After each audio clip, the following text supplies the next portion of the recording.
सुप्रभात। बोले मैंने कि सुप्रभात, आपको भी बोलना चाहिए कि सुप्रभात से। सुप्रभात।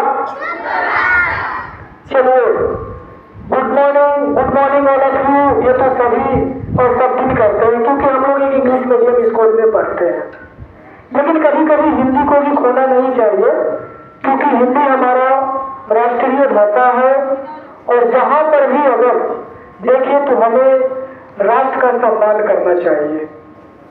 तो ध्यान देंगे, कल जैसे कि आप सभी को पता है कि कल कौन सा दिवस है? शिक्षक दिवस है, टीचर्स डे है।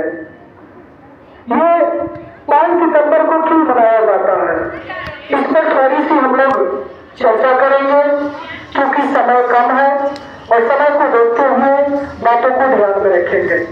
सभी बच्चे ध्यान देंगे, 5 सितंबर के दिन ही हमारे देश के महान शिक्षक भी कह सकते हैं और हमारे देश के 2 बार उपराष्ट्रपति और 1 बार राष्ट्रपति बने थे डॉक्टर सर्वपल्ली राधाकृष्णन।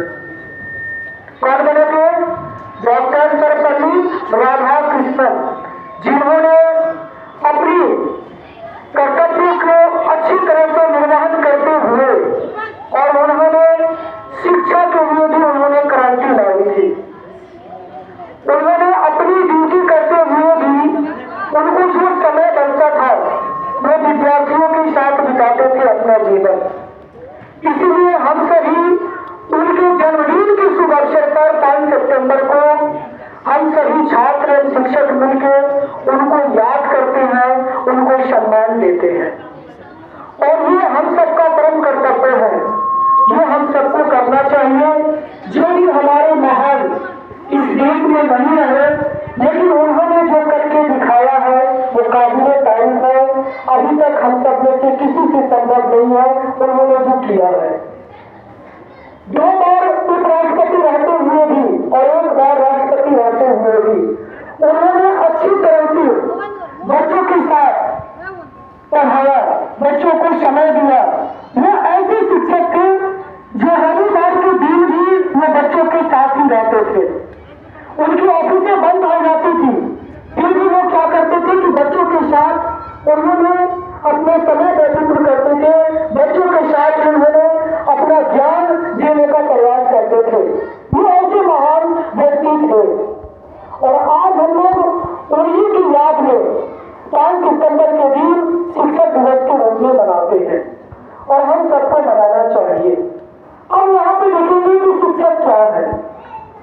ध्यान देंगे, अगर कोई ऑटो ड्राइवर बना है तो उसको भी किसी ऑटो ड्राइवर ने ही सिखाया होगा, तो उसके परिपक्ष में वो उसका गुरु कहलाएगा। आप जिससे सिंपल सा डिफिनेशन है कि आप जिससे कुछ भी सीखते हैं, कुछ भी ज्ञान लेते हैं, वो आपके गुरु होंगे। याद रखिएगा, यह अरस्तु ने बोला था कि जिससे आप कुछ भी सीखते हैं और वो अपने जीवन में उपयोगी बनाता है, समझ जाइए कि वह आपके लिए क्या है? गुरु है। चाहे आप जिससे जो भी चीज सीख लीजिए, हमें गुरु को सम्मान करना चाहिए।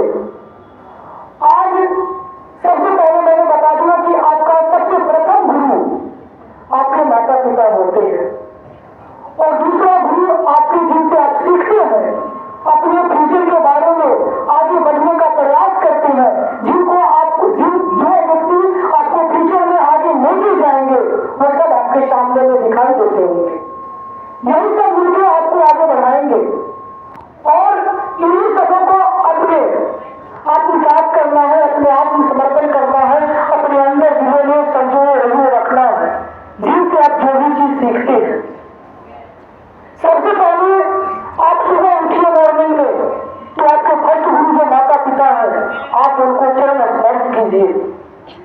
सिर्फ गुड मॉर्निंग बोलने से काम नहीं चलेगा, थोड़ा सा अपनी जो कल्चर है, हमारी भारत की जो संस्कृति है, उन चीजों को हमें देखना पड़ेगा।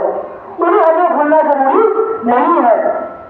सुबह उठने से गुड मॉर्निंग नहीं मतलब एक साइंटिफिक रीजन भी है कि आप जब किसी का चरण स्पर्श करते हैं तो उनके ज्ञान आपके जो उंगली में जो स्पर्श आपके अंदर प्रवेश करते हैं। इसीलिए आप डेली प्रतिदिन आप अपने माता पिता का पैर छू के आशीर्वाद लेके विद्यालय आने का प्रयास करेंगे। डेली आप अपने माता पिता को क्या करेंगे? प्रणाम करेंगे। मेरी बातों को समझ रहे हैं ना? और जो भी आपके गुरु है, जिनसे आपने जो भी चीज सीखा, वो आपके गुरु है। आप उनको कभी भी नहीं भूल सकते हैं, ना आप उनसे कभी भी मुंह मोड़ सकते हैं। अभी हमारे गांव जो भी राज्य स्टेट है, डिस्ट्रिक्ट है, हर कोई बच्चे 10th करते हैं, 11th करते हैं, लेकिन जिन्होंने उनको ऐसे ज्ञान तक सिखा दिया, उनको वो भूल जाते हैं। आखिर उनको पता नहीं है कि जिनकी बदौलत उन्होंने अपनी मंजिल को तलाश रहे हैं, जिनकी बदौलत उन्होंने अपनी दूर की सफर, अपनी मंजिलों की सफर कर रहे हैं, उन चीजों को वो भूल रहे हैं। आपको जिन्होंने ऐसे ज्ञान का खेल के साथ अगर आपको जिन्होंने सिखाया, ABCD जो भी चीज आपको सिखाया, समझ जाइए कि फर्स्ट ऑफ ऑल अगर आपको कोई अच्छे लक्ष्य और आपके मंजिल की ओर राह दिखाने वाला व्यक्ति होगा, तो प्रथम वही गुरु आपका कहलाएगा।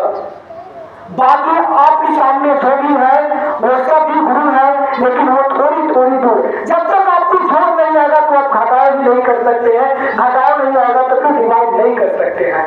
तो महान व्यक्ति वो हो सकते हैं जिन्होंने आपको जोर सिखाया है, जिन्होंने आपको टेबल पढ़ना सिखाया है, जिन्होंने आपको ABCD लिखना सिखाया है, वो आपके लिए महान होंगे, क्योंकि आपको आपने उन्हीं के बताए हुए रास्ते पर आगे की ओर सफर किया है। लेकिन आप लोग क्या करते हैं?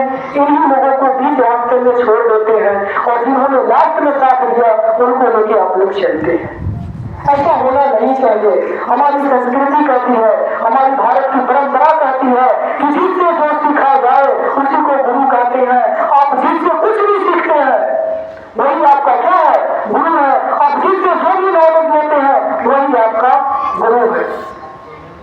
तो हम अपनी बातों को समाप्त करते हैं एक वही पुरानी बातों को लेके कि चलता रहूंगा तट पर चलने में माहिर बन जाऊंगा, चलता रहूंगा तट पर चलने में माहिर बन जाऊंगा, या तो मंजिल मिल जाएगी या अच्छा मुसाफिर बन जाऊंगा। Thank you.